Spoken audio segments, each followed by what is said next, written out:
Bienvenidos a Luz Verde Podcast. Soy Natalia Espina, profesional de comunicaciones de la Regional Colombia, y en este episodio vamos a hablar sobre un tema muy interesante: cemento verde.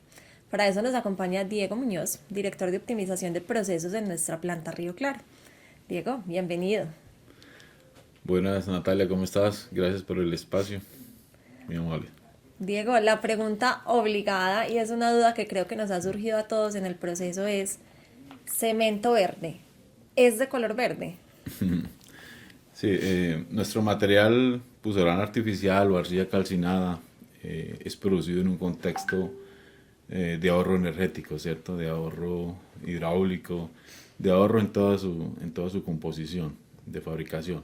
Entonces, de ahí su nombre verde, ¿cierto? A pesar de que su textura, color y demás no son verdes, pero es un cemento producido bajo contexto de ahorro, ¿ok?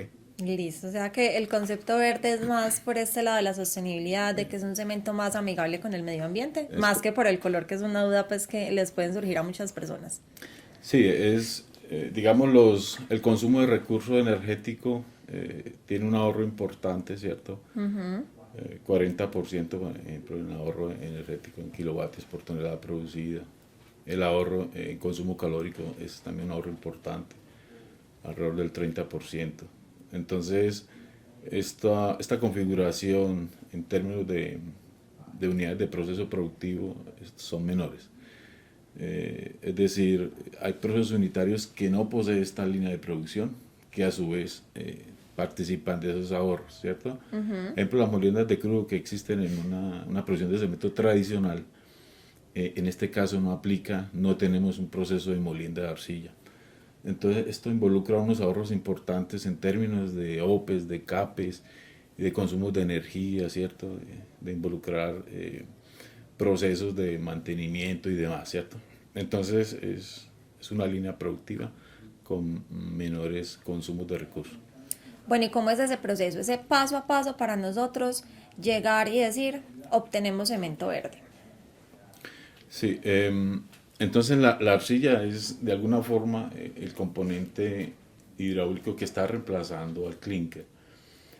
En términos de masa, producir una tonelada de arcilla involucra 1.300 kilos de arcilla para obtener 1.000 kilos de arcilla activada, ¿cierto? En el caso del clinker tenemos una mezcla que son 1.600 kilos de un material que al ser clinkerizados producen 1.000 kilos de este material clinker. Desde este punto de vista, hasta aquí estamos hablando de dos procesos que buscan obtener un producto que van a desempeñar características similares aguas abajo. Entonces, hasta ahí estamos comparando estos dos procesos, ¿cierto? Aguas abajo, en la molienda de cemento, participan de ese bulto de cemento, llamémoslo para ser más pedagógico, participan de ese mismo bulto de cemento en diferentes proporciones, ¿ok? Es básicamente eso. Diego, un componente también muy importante del cemento es el clinker. Explícanos por favor qué es y a qué hace referencia la relación clinker-cemento. Vale, sí. El clinker es un material activo hidráulicamente y está producido en los hornos a partir de dos materiales primarios, que es la caliza, que aporta el óxido de calcio, y la arcilla, que aporta el óxido de silicio. Y hay dos elementos adicionales, que es el mineral de hierro y la alúmina, que tienen una función de disminuir el punto de fusión de esa mezcla para poderla clinkerizar. Si no existieran estos dos elementos, se requeriría más energía para poderlos fusionar. Son reacciones sólido-sólido. Entonces, el clinker es un material que nuestra industria de cemento lo ha utilizado por generaciones y es el componente que en últimas hace un ligamento de los otros elementos, arena, agregados y demás, ¿cierto? Al final, cuando lo molemos y lo mezclamos, es la función del componente clinker. ¿Y cómo funciona esa relación clinker-cemento? ¿Cómo la hacemos pues para garantizar la calidad del producto? Sí, el clinker, al ser digamos, el material el cual consume un recurso importante de energía en términos de calorías y kilovatios para ser producido, entonces ese es el elemento importante a disminuir, ¿cierto? Por toda la huella que tiene. Entonces, dentro de los índices o factores que trabajamos en nuestra planta, está la reducción de ese factor, que en esencia es cuánto porcentaje de clínker tiene un bulto de cemento, ¿cierto? En esencia es eso. Entonces, a medida que logramos reducir ese factor clínker en ese bulto de cemento, estamos impactando a favor la huella hidráulica, huella de carbono, ¿cierto? Es importante, menor recurso mineralógico asociado.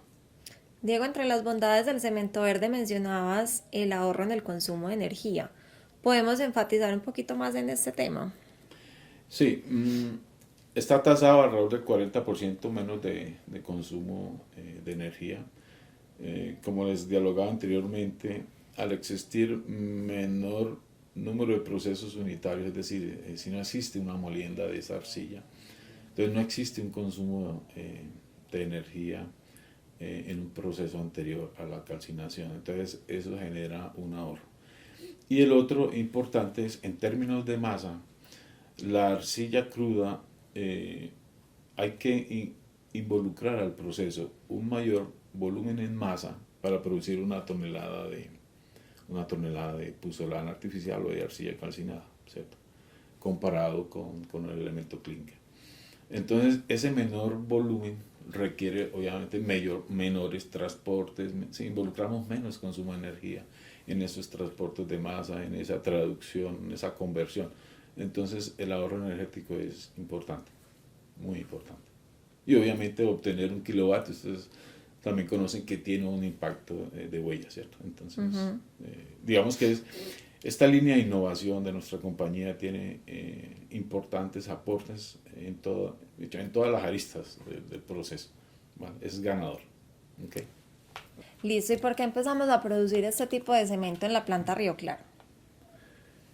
Nuestra geografía, por varias consideraciones, ¿cierto? Somos una planta ubicada equidistante a las ciudades principales del país, ¿cierto? Es una planta que cuenta con las canteras con las cuales podemos producir estas arcillas. De hecho, nuestra mina está a 18 kilómetros de la planta. Entonces, de alguna forma, son puntos a favor para esta toma de decisiones, ¿cierto? Básicamente, esos dos puntos nos ayudan en esas tomas de decisiones. Diego, bueno, y otra curiosidad que puede surgir en el proceso es cómo son las arcillas. ¿Son como las arcillas que usamos para las artesanías? ¿Son diferentes? ¿O qué tipo de arcilla utilizamos para el proceso? Sí, no todas las arcillas son calcinables, ¿cierto? De hecho, esta apuesta que hacemos como compañía involucra una arcilla con un contenido de caolinita que en instancia debiéramos tener un mayor contenido, ¿cierto? Estamos alrededor de una caolinita del 20-25%. Es una apuesta importante y a raíz de esta arcilla que se encuentra cerca de la planta, buscamos esta arcilla. No todas las arcillas funcionan para obtener puzolana. En nuestro caso, otro ingrediente es el mineral de hierro, que es el que le da la tonalidad rojiza a este producto. Buscamos que las arcillas tengan un menor contenido de mineral de hierro, pero la madre naturaleza hace bien sus asociaciones. Entonces, a mayor mineral de hierro, mayor contenido de alúmina, de caolinita, ¿cierto? Si bajo el contenido de hierro, también baja el contenido de caolinita, que en esencia es el elemento que nos aporta mayor reactividad. Entonces es un juego que tenemos que buscar un equilibrio para obtener una buena arcilla. Diego, has mencionado dos conceptos que de pronto no todos conocemos y es caolinita y puzolana. ¿Nos los podrías describir de una manera que todos lo entendamos? Sí, a medida que ingresa el material le vamos cambiando el nombre, ¿cierto? Entonces al inicio es arcilla cruda, ¿cierto? Es cuando inicia el proceso. A medida que lo involucramos, cuando lo secamos se llama arcilla seca, cuando lo calcinamos al final del horno enfriador lo llamamos puzolana artificial o arcilla calcinada. Digamos que esa es la evolución de los nombres a través del proceso de nuestra arcilla. Listo. ¿Y qué es una caolinita? Que también lo dijiste. Vale, como le veníamos contando, la caolinita es el elemento esencial para producir arcillas calcinadas, ¿cierto? Es un componente que en esencia contenido del elemento alúmina es quien determina la calidad de una arcilla. Si tiene mayor contenido de kaolinita es más apreciada o apetecida para producir arcilla calcinada. Esto define en gran proporción si una arcilla está apta para hacer arcillas calcinadas, ¿cierto? En últimas define si yo hago una inversión para montar una línea de arcilla, ¿cierto? O sea que la kaolinita es un mineral y la puzzolana nos decías que es la evolución de la arcilla, o sea, es la arcilla después de que se calcina. Sí, la kaolinita se encuentra presente en las arcillas crudas, ¿cierto? Y en el proceso de calcinación, esta sufre una transformación, se reduce la kaolinita, pero buscamos obtener otro elemento mineralógico artificialmente, que es el metacaolín. ¿Okay? ¿Y cuál es ese último? ¿El meta? El metacaolín es en metacaolín. esencia lo que buscamos obtener en la arcilla calcinada, ¿cierto? La kaolinita de alguna forma sufre una transformación y la desestabilizamos y aguas abajo se llama metacaolina, ¿cierto? Que es un material activo hidráulicamente junto a otros elementos. Bueno, no, esto tiene un proceso súper interesante y hemos aprendido también mucho como de varios términos, y te lo pregunto porque la idea precisamente es esa, y es entender desde su constitución cómo llegamos a producir un cemento verde. Ahí la pregunta es, y que también estoy segura que muchas personas se la han hecho, ¿es igual de bueno que el cemento normal, el cemento de uso general que nosotros producimos? Sí, por supuesto, puede reemplazar el 100% nuestro cemento gris tradicional, producido de forma tradicional. Adicional a eso, tiene unas características especiales, tiene un plus integrado este cemento, tiene mayor durabilidad, mayor manejabilidad, presenta mejores factores a los ataques atmosféricos. Es un cemento con un plus importante. ¿Okay? Que parte de estos ejercicios es que nuestro público conozca esas bondades, ¿cierto? El por qué, si voy a la tienda del mercado y encuentro estos dos productos, el cemento verde de Argos es el que lleva la delantera en muchas características. Bueno, ¿y en qué proyectos podemos usar cemento verde? En todo, cemento de infraestructura, cemento de usos generales, ¿cierto? En cementos de grandes obras, de grandes masas de concreto, se puede utilizar el cemento. Súper. Diego, bueno, yo creo que has tenido una cantidad de anécdotas trabajando en el proyecto, bueno, que ya es la producción de cemento verde, pero quisieras contarnos alguna que se te haya quedado en la memoria. Una anécdota. Sí, bueno, en los procesos de comisionamiento de esta línea, naturalmente, nosotros llevamos 100 años, un número similar en la producción de nuestro cemento tradicional. En esta línea de producción hay cosas nuevas, ¿cierto? Cuando uno hace la apuesta por algo nuevo, pues está diciendo, me voy a enfrentar contra cosas o temas desconocidos. Y así ha sido, ¿cierto? Hay un tema importante en esta línea, que se nos presentan avalanchas en la producción de la arcilla.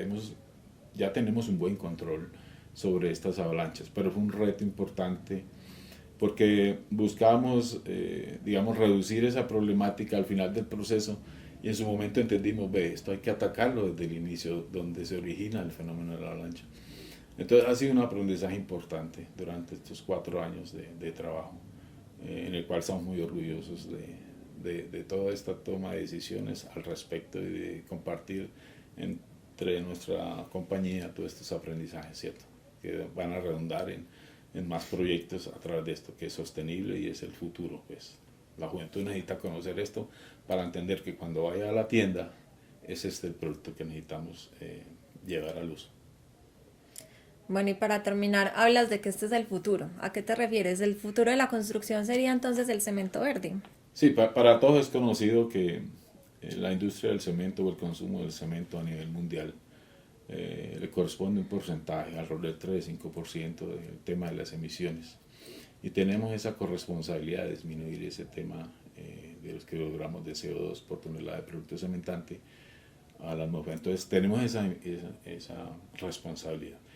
Y cuando decidimos usar cemento verde, estamos aportándole a esa solución. Entonces es parte y corresponsabilidad nuestra compartir esa información con las nuevas generaciones. ¿Okay? Diego, muchas gracias por acompañarnos en Luz Verde Podcast y por compartirnos un poco acerca de un tema tan interesante y que de verdad le aporta a la sostenibilidad de nuestro planeta. Vale, gracias. Un placer y estaremos siempre atentos a consultas y demás información. Muy gentil. Muchas gracias también a ustedes por acompañarnos. Sigan pendientes de nuestras redes sociales y nos vemos en un próximo episodio.